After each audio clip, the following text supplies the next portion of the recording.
Hey, I got a really cool study for you today about low carb versus fasting. Real quick though, before you go, promise to give you nothing but informative content. Do me a favor, subscribe and like this video. That lets me know to keep pumping out more content. I promise I'll figure out this marketing thing and check out physiqueformulasupplements.com. So what you're seeing on the screen is a recent study. It was a 12-week study with a very cool 28-week post-intervention follow-up. So they examined healthy low-carb diet, healthy defined by the nutrient composition, which was in the diet with the foods, versus timed restrict eating. So a lot of times you'll hear from the pro-fasting community, and let me be clear, I absolutely love fasting. I still do it myself a few times a week. But the downside of fasting that I often talk about is the lack of protein. While you can look at studies that show large bolus doses of protein, upwards of 100 grams, don't cause any absorption issues, they just delay the digestion. So you can argue that if you're only going to consume 2 meals a day, if you have a compressed eating window, that you can hit yourself with 2 100-gram doses of protein and get the same effect as splitting that dosage up during the day.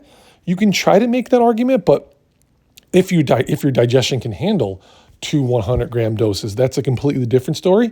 I'm already going off on a tangent. I apologize. So when you look at healthy low carb versus time-restricted feeding, this subjects were giving a low carb diet or a time restricted eating diet with the same calories over the course of a 10-hour fasting period. And what the researchers found is while both groups did find improvements in biomarkers, and while both the groups did lose body mass overall, the healthy low carb group lost more fat mass, where the time restricted eating had a greater loss of lean body mass. Now, obviously, that's a pretty scary thing because we don't want to lose muscle mass. Muscle mass is the organ of longevity. Muscle mass keeps us lean and functional as we get older. Muscle mass is more metabolically expensive. We look better in t-shirts when we have more muscle mass, all of this stuff.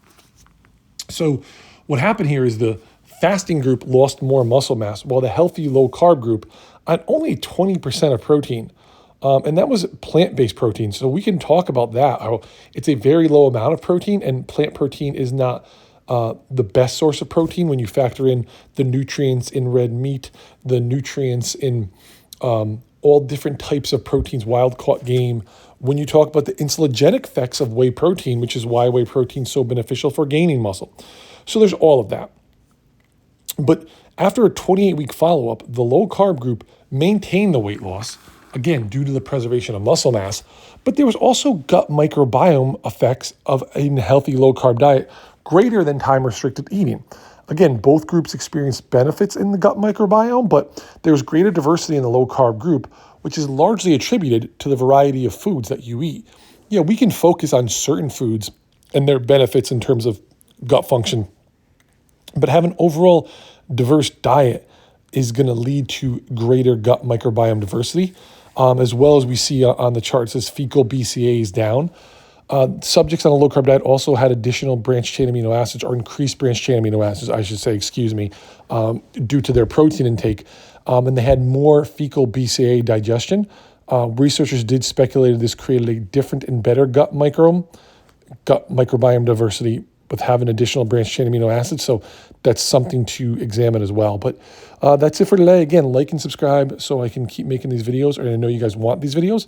Leave comments if you want. Let me know what you want to see. Thanks for watching. Have a good day.